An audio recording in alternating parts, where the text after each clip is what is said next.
welcome to the Pillow Talk Sessions podcast. This is our very first episode. My name is Jessica Gillingham and I am joined by my co-host Christian Lipinski. And in today's episode, we're going to be chatting with Iain Murray, who heads up operational living for Bidwells. And we'll be chatting to Iain about that convergence that we're seeing around hospitality, the living sectors and build to rent. So I'm really looking forward to this discussion today.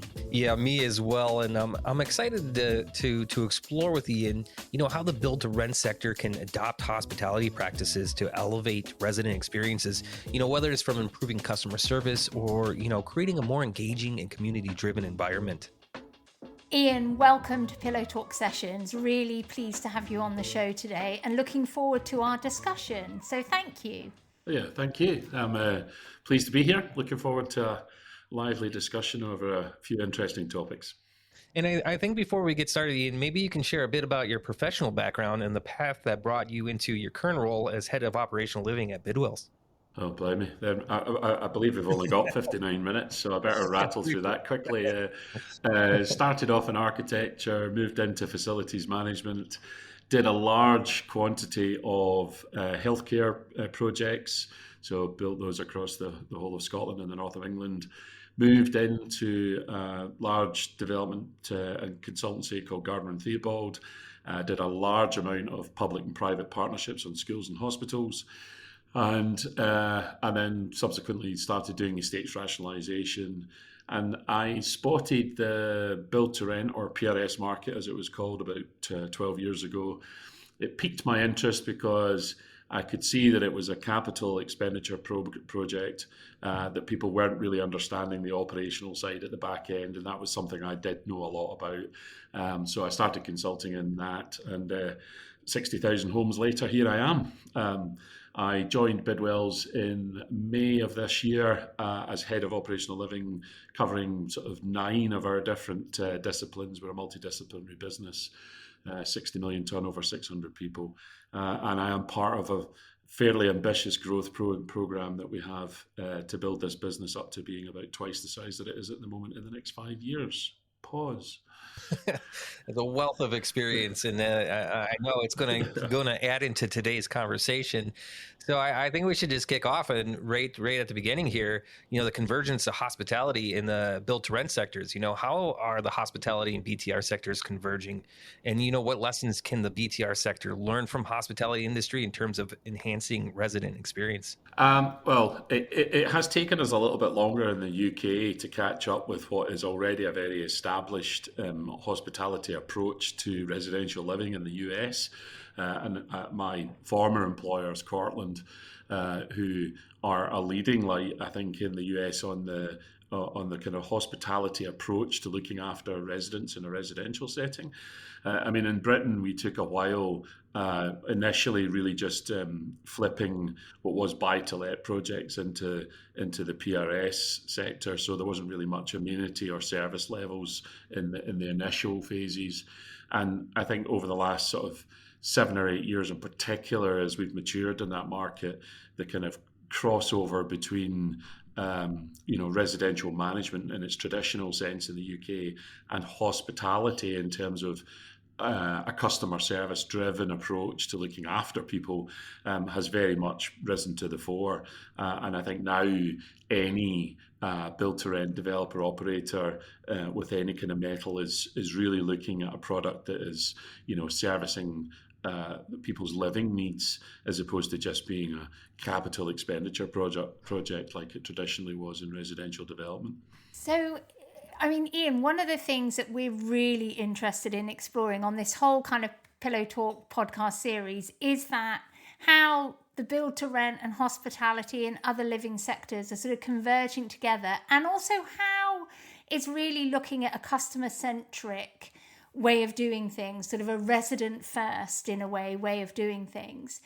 And do you think that is there any, like, you're obviously looking at it and it's that kind of hospitality angle and really being service driven, I guess is what I'm trying to say. Do you think that there is any point where build to rent will get that so good, will be so good at the service level, where it will almost be a bit indistinguishable from hospitality in a way. Like, it is just incredibly service led. That's a brilliant question. I mean, I think that would be the nirvana, I suppose, because if I was to observe what I've seen in the US, I mean, I think the convergence is almost complete there. I mean, people who work within the multifamily market, are hospitality-driven people. I mean, if you've walked about any community, and even if you've done that with the facilities manager is a service-driven person. He's all about, or she is all about, making somebody's life better by fixing whatever's broken and getting them back on stream as fast as possible. I think that that convergence is got to be what we've got to aim for, because we have to distinguish ourselves from what is a fairly boring market of residential management. I mean, if you're living in a buy-to-let property, you've got a very remote relationship with an agent. You've no relationship with your landlord, and to a certain extent, you're not really living in a community. You're just occupying an apartment within a whole load of other apartments. So there's no real reason or facilitation for you to engage with other people around about you. In a hospitality setting, there's a real want for the management company to bring its residents together in a community, because in an environment of community-driven customer service, people are sticky. They stay. It's a bit like brand loyalty in a hotel. I continually return to a certain brand or two of hotels and I'm a very frequent traveler, because I kind of know what I'm going to get. I'm going to get a decent service. I'm going to get the right price. I'm not going to have anything that's going to annoy me or I'm going to complain about. And, so therefore I've got that loyalty. And I think, that's what we're striving for in the BTR or multifamily market is to really give people the kind of living experience that makes them think, I want to stay here. I'm going to stay here because I'm looked after, I'm cared for. The people remember me. Every last one of us has been to a restaurant more than once because they've remembered us and they've said, "Oh, come in, we know what you like. Here's your favorite dish that you like," and that's the kind of approach that I think living is aiming for. How far away are we from that? A little bit yet. It's not really in the British culture to be very, have a nice day, very kind of in your face, almost service driven. That kind of approach is not as comfortable to us in the UK as it is in the US, for instance. So we have to take a slightly different approach and just culturally make customer service a more focused part of what we're trying to do for our residents, but not perhaps too overtly so that they feel as if it's kind of being shoved at them. Actually is a service as opposed to anything else. I think we should talk a little bit about that, as you mentioned, especially the different cultures and things like this. But, the general, residents and their expectations, before, like you said, just, get a key, here's your rental, have your landlord see you later. Now it's shifting into this kind of hospitality, concierge, extra amenities. How are residents' expectations, evolving in the BTR sector, whether it is the UK or the US market, and, how can developers, kind of cater to that or adapt, because now there's a whole new level on top of what they're providing for their residents. So I think there's a divergence and a crossover between what you would describe as customer service and amenities. So I mean, I've seen absolutely awesome customer service being delivered in what would be described as an amenity light type project, or a project that doesn't have all of the bells and whistles. And in a similar sense, I've seen incredible amenities and incredible customer service converge, and people have enjoyed living in a very high amenitized, very high serviced apartment type or home. I think both those things diverge because of cost pressures, and amenity light is a typology that's emerged a bit because viability and cost pressures have come on the development. So therefore, taking down the level of service and the level of amenity has been a necessity to afford to deliver the homes at the right price. And then at the other end of the spectrum, people do go to 5-star hotels and 4-star hotels because they can afford it and they love the service, and that's the lifestyle choice that they've made. And a similar, environment exists within, the build-to-rent sector. In the US, from a cultural perspective, multifamily is, I don't know what it is, 37% of the tenure type in the US, whereas we're less than 2% in the UK. So our ability to influence is low still, and not because we don't have a desire to influence, because we definitely do have a desire to influence, people's living experience, but we just simply haven't got the volume to have made the impact. I mean, there are still the vast majority of people who are renting in the UK would probably still not really have an understanding of what a build-to-rent development was. Whereas if you're renting in the US and you mention multifamily, everybody knows what it is. And, some people will live in it and some people don't. And if you choose to live in it, you probably know exactly what you're getting. You're getting a service-led development. But I mean, again, if you go to the US, amenities have a different, definition there. I mean, if you're in the southern states where Cortland, my former employer, is, then a pool is amenity. Having an outdoor pool in the sunshine is the place that you go and crowd around with your friends and cool off and such like. They don't have those in New York upstate and various places where the temperature and the climate is different, and they very definitely don't have very many of them in the UK, although there are one or two exceptions to that. So, amenity by definition here tends to be more of an indoor amenity, and we sort of probably focus on things that bring people together. So, I mean, gyms are, evolving as a very kind of almost expected amenity, whether or not you're on amenity light or on amenity heavy. Most developments now are kind of incorporating a gym, but whether or not you have a co-working space and a lounge, or a co-working lounge or a lounge, that's maybe open to sort of slightly different interpretation. And in the US, that's not a very prevalent thing at all. Most of the lounges that I've ever seen in the US are actually leasing suites that are used when people are first coming into the development and they want a place to sit down and relax and talk about their leasing experience. So, I think there's different definitions. So for me, service is a constant that needs to kind of transcend whether or not you've got lots of amenity or less amenity. And I think you can see in the UK, Home Views, which is probably the TripAdvisor standard for rental in the UK now, it has low amenitized developments winning awards at quite a high level and scoring very highly because the customer service is recognized as being very good. I'll not name those who I would be referring to, and that would be a disservice to them perhaps, but I think it is interesting that the kind of very high end, the perceived high end build to rents score well, but sometimes don't actually score as well as the ones that are kind of more average or vanilla, but just have a higher degree of customer service focus. So it is interesting that when we talk about convergence of hospitality and the residential and build-to-rent living sector, that if you don't recognise that the service part of it is one of the most important parts, you can build a gleaming tower, but if you don't deliver good service in it, then you're kind of wasting your money. Absolutely. I want to come and talk to you a little bit about the service thing, but I just want to say something first. And you said that, over here in the UK, multifamily is known. In the US, you use that term, everybody knows what you're saying, if you in general conversation.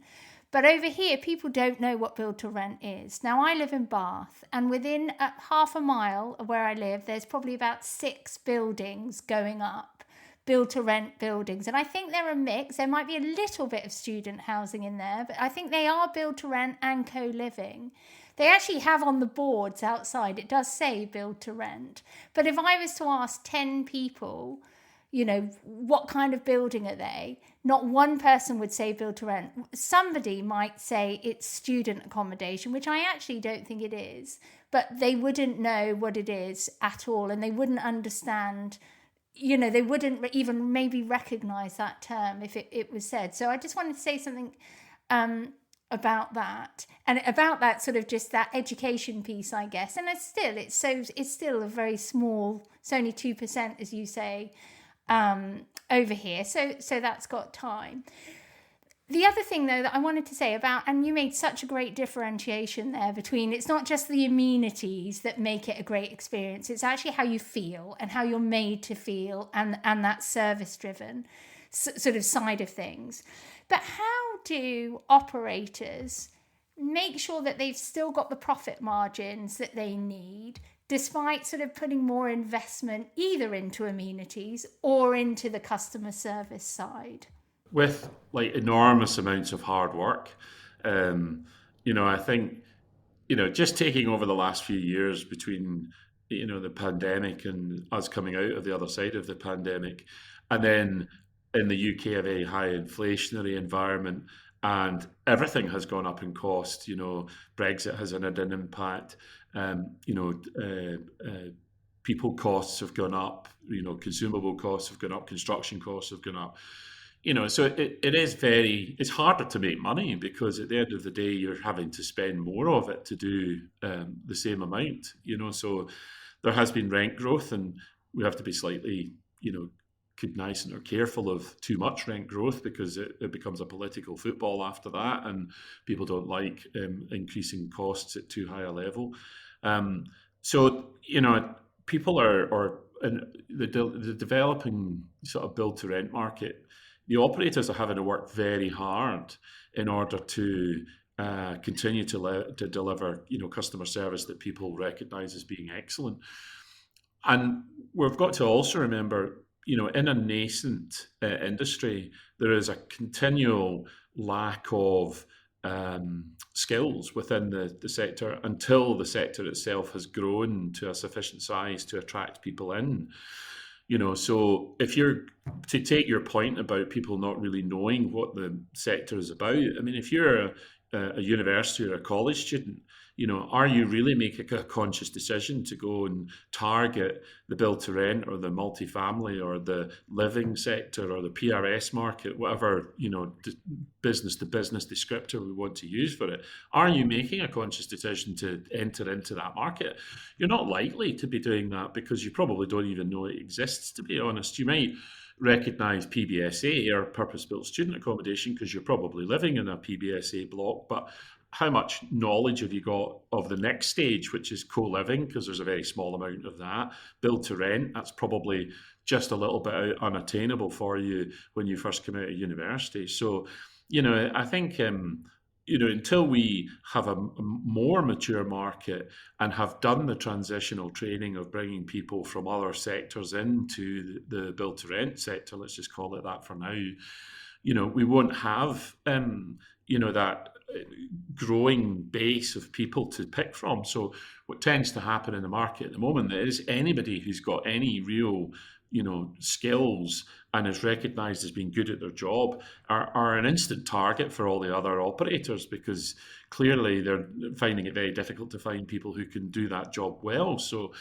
and equally, I have to observe that there are people who are not good enough at their job who are getting promoted very quickly because there isn't other people to pick from. So, if you're going to target high degree or high levels of customer service, but what you've got to do is recruit people who don't quite understand it or not quite good enough at delivering it, then what you end up with is average customer service, and people get kind of,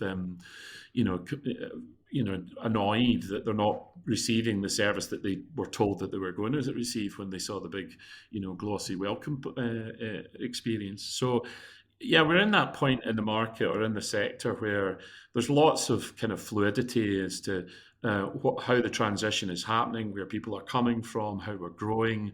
And, there is still quite a lot of shaking out to do, that before the market is really, able to stand and say, this is what you're going to get. People understand that that's what they're going to buy.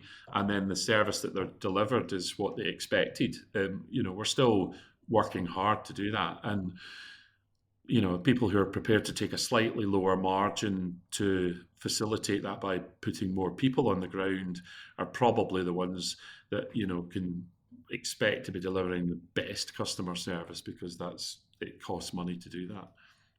No, it's really interesting. Is something I want to dive a little bit deeper into, is that operational excellence and customer satisfaction.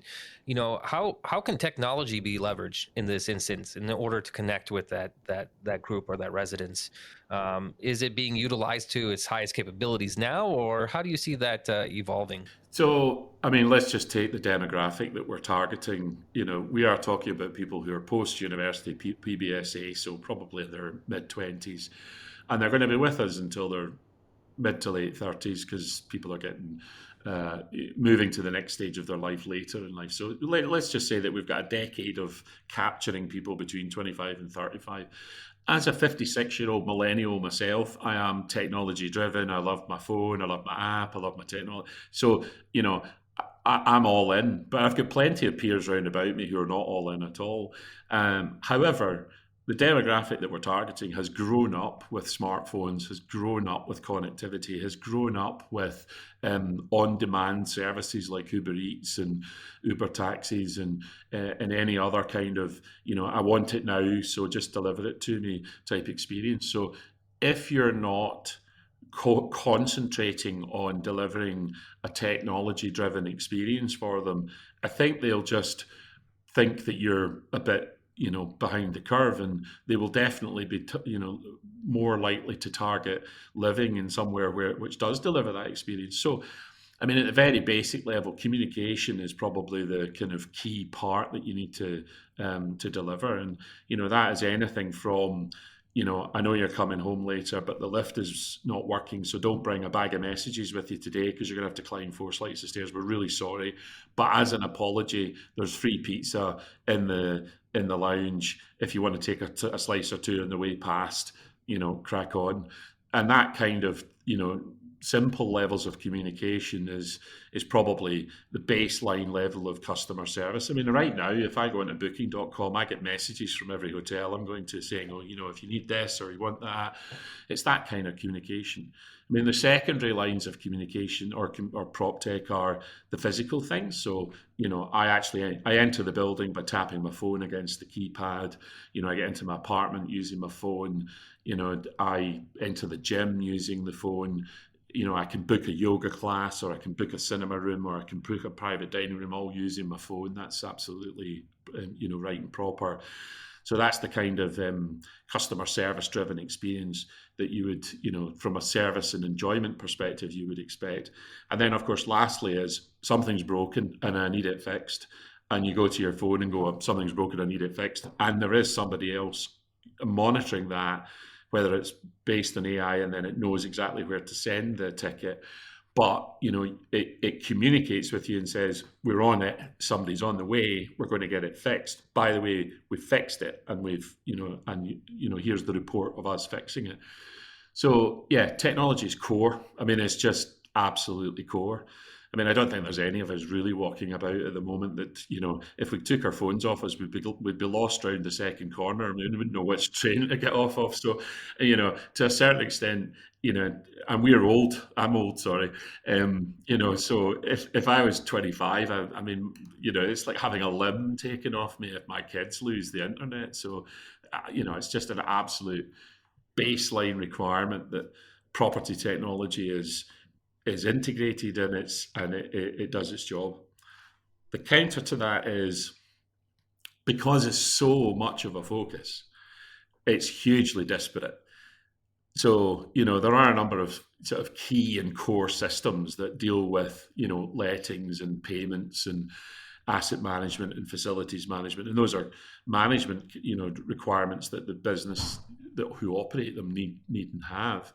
But there are so many disparate technologies, and they don't have a common communication language, and they don't have a common platform for aggregation. So, instead of the single pane of glass to monitor what's happening in your facilities, you've got multiple panes of glass. And on top of trying to instill customer service to your employees at another level, you also need them to be technical wizards and be able to interrogate multiple platforms. And that's a challenge in itself as well, because we are talking, that we need to look after people who, are not necessarily academic or not necessarily, maybe dyslexic or, maybe phenomenal at customer service, but not particularly good at the administration side of it.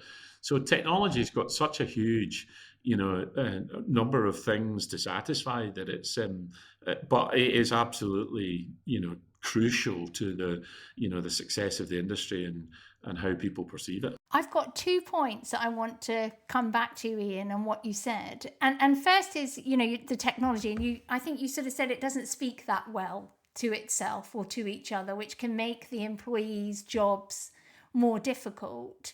And I think that is where the living sectors might be a little bit behind on hospitality in terms of that, and obviously I know in living you've got a lot of cloud-based software and things like that. But in hospitality, there's a lot of open AI stuff that's going on so that they connect and talk with each other a lot more. So you might have your PMS, but then it's much easier then to get, a guest communication tool, LinkedIn, or the channel management. Like, it just speaks to each other, the more modern cloud-based stuff. That's one thing I wanted to say. Well, if I could pick the first one up for you, I mean, I do think hospitality has got, let's take hotels being probably one of the main things that we're talking about if you're looking at the kind of direct comparison between residential living and hotel living, as it were. I mean, my hotel tonight, for instance, in London, which is actually like a 1930s hotel, but it has obviously gone through multiple refurbishments. I mean, I've got my key on my phone before I've turned up there tonight, and they've communicated with me and said, look, you don't even need to come to the reception desk now. For me, that's a bit of a seamless experience. That's great. It means I don't have to, hesitate at going in or wait in a queue or whatever it is. I can just go straight up to the room and go straight in. I mean, that's assuming it works, of course. I have to get there and actually physically make that happen. And then if it doesn't, I'll be down at the front reception going, you're not that connected. So I do agree with you. I think that there are certain elements or certain sectors within the hospitality, my airline bookings, for instance, my hotel bookings, there are multiple platforms that bring all of that together. I do think it's more connected. I mean, there are such a lot of emerging technologies that until the bootstrap startups become or are absorbed into the bigger build businesses, then there is always this danger of them falling off the edge. There are plenty of bootstrap startups in the keyless door entry systems, for instance, who started up, looked very promising, couldn't do the second round of funding, and they were gone after that. And, or there are others who, were emerging very well and got subsumed into the altos of this world.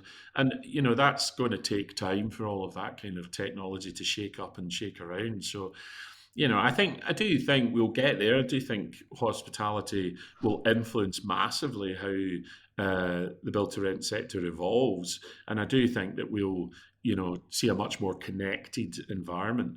It will probably require the main management platforms to kind of lead the way a bit. And, out of the 5 or 6 of the main platforms that are out there in the market at the moment, there's one in particular who's very closed in their API, and everybody else in the market is a bit kind of gritty teeth about, they don't let us speak to them. And that's them kind of protecting their fiefdom, as it were. Whereas the others are kind of a lot more welcoming about the open AI side of things. I think it will all come. They'll all have to open up APIs so that they are speaking in a kind of common language. So the other thing that I wanted to bring up is about, so you talked about communication, the communication with the residents as being key, core.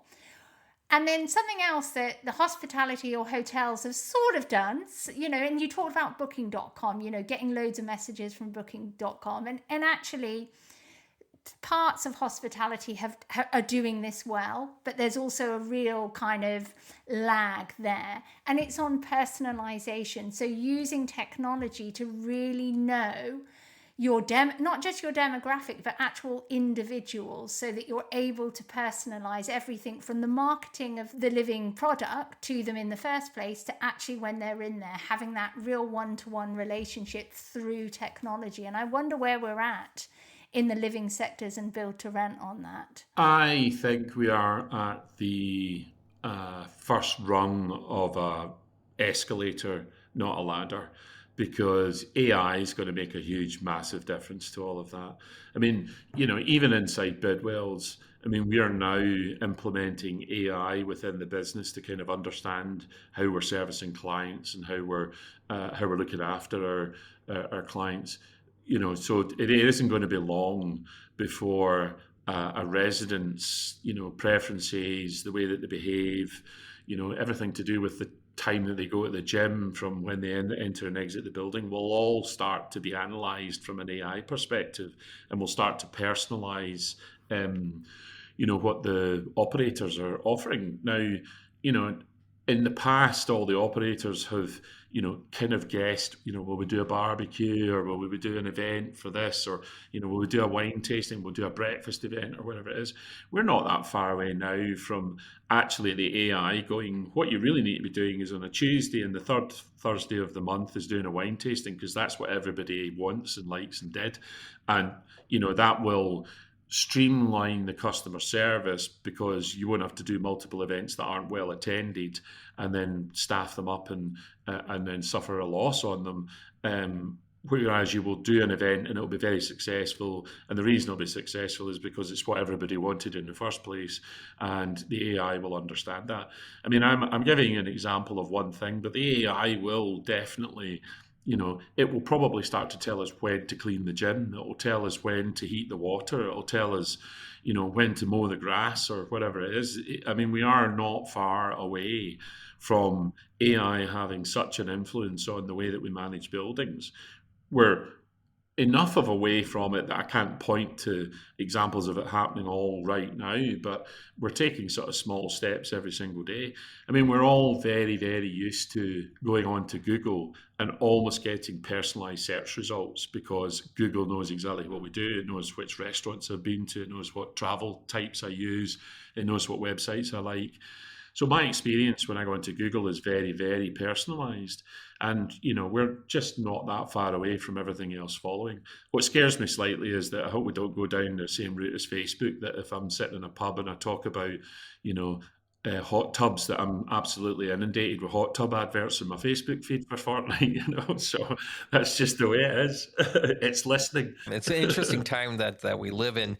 And, one thing that I'm hearing a lot about is that people's expectations change and they evolve over time, that they're looking at BTR and rentals as more of a lifestyle. They want to have that freedom to say, okay, I want to leave and go here. I want to be a part of a community. What strategies do you find that are effective for building this sense of community, these things that people want now within build-to-rent developments? And how does it impact resident loyalty and retention?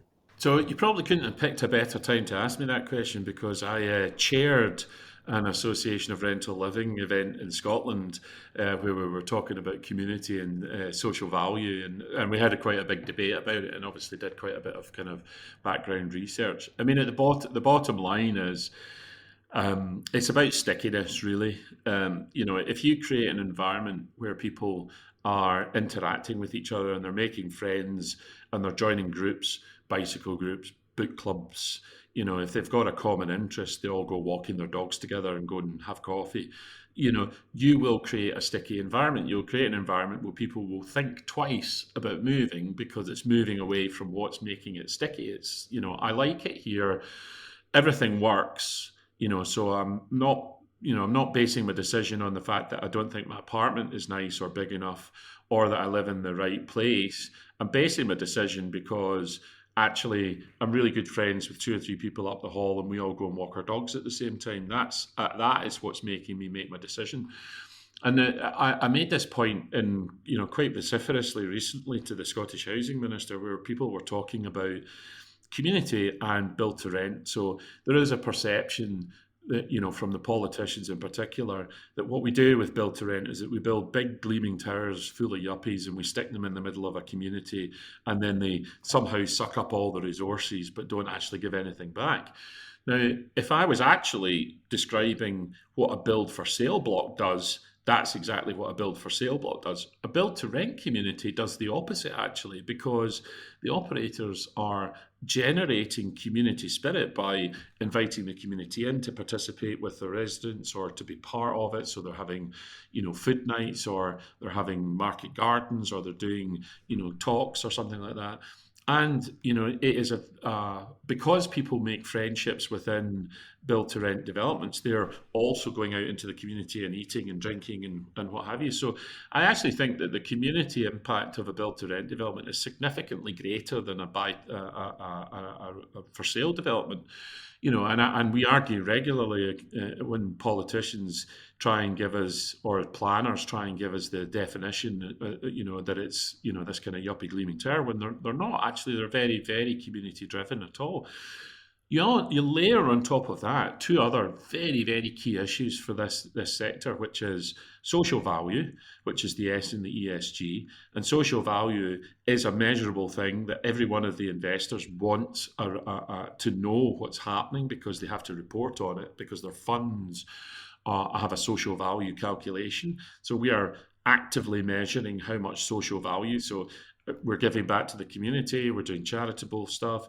We're employing people who've got employment requirements, or who have, a social difficulty that they, need somebody in a different kind of environment to train and live in.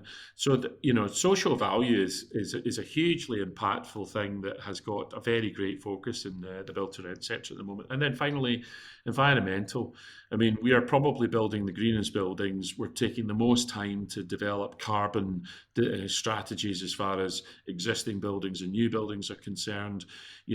This whole industry is so environmentally focused, you just wouldn't believe it. And not only that, unlike other sectors where you procure a large building, then you sell it and then you leave, that's not what happens in this sector. What you do is you build a very large building which has a carbon impact, and then an ongoing carbon in use calculation, and you stick around as the owner for a very long time.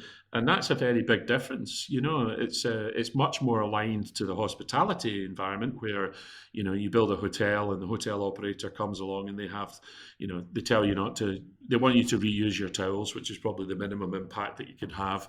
But, from an energy perspective, they're making a lot of effort to reduce energy and carbon consumption. In a similar sense, that's exactly what's happening in the build to rent sector. So I genuinely think that community is probably almost the most important word within the built environment for BTR, because it is what makes people stay. It's the impact you have from a social perspective. It's the biggest influence you can have on the environment.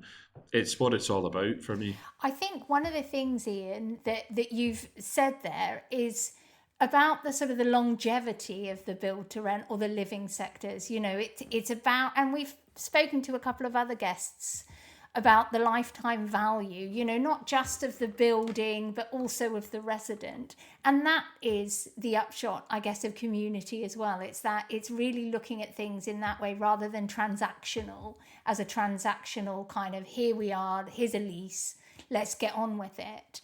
But one of the things that I'd love to understand more, and I know that you said, you have to measure social value because that's part of the KPIs, if you like, but how, maybe it is just obvious and it's on retention and it's on lifetime value, but are there any other ways of measuring community for an operator? If they're investing in community, they're doing events, they've got apps, they've got the space, they've got, they're investing on people, soft skills, people things within their buildings. What is there another way of measuring success? There is. I am probably not the best person to ask that, but every project that I'm on at the moment, we have a social value consultancy involved, and the emergence of social value consultants is almost scary. That if you want to do a startup at the moment, social value consultancy is definitely one that's worth going for.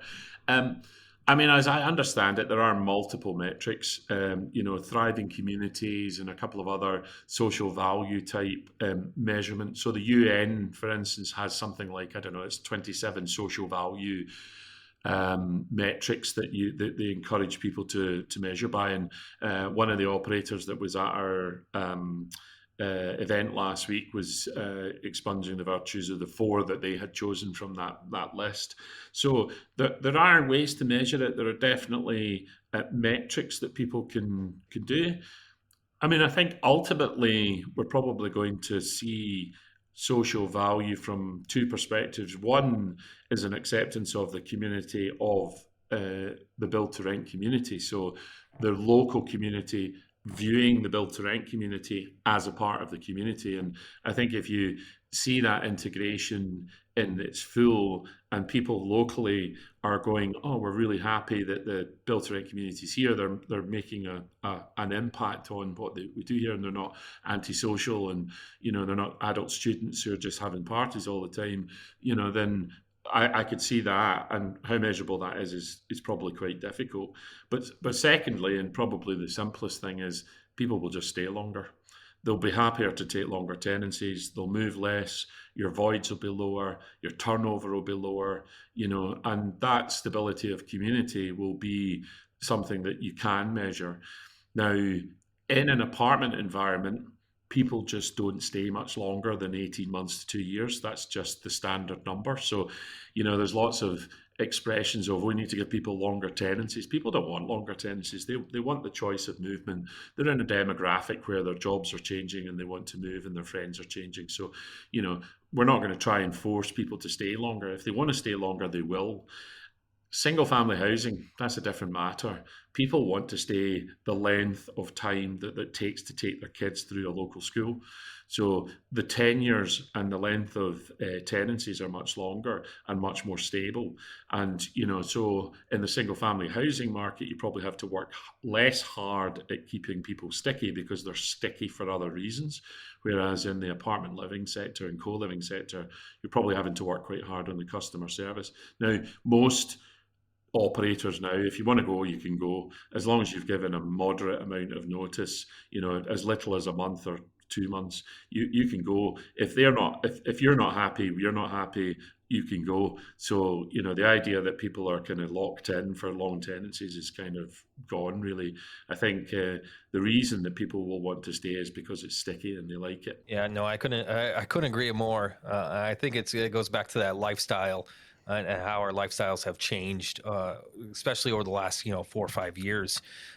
We have a couple more topics to discuss with you, Iain. And the first one that I'd like to talk about, you mentioned it slightly about the sustainability and your carbon footprint in the building when it's being constructed. I want to talk about innovative space in the build to rent. What role does this flexible and innovative space design play in enhancing the living experience in BTR developments? And then one other thing we haven't really talked about is common pitfalls. How can developers avoid these? So, I mean, I guess if you go back to the very beginning of my career in the living sector 12 years ago or so, we were definitely guessing. We were looking at developments, and we were starting to sort of guess how much space we provided and what kind of space that what it was.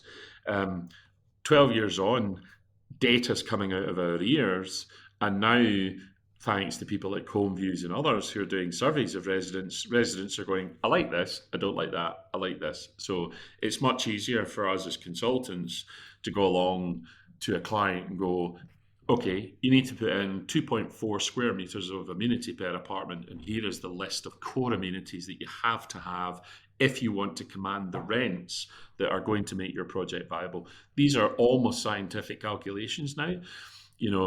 Over time, we have learned what people want, and therefore, if we cater to what people like and what people score highly, then we're more likely to have a successful community.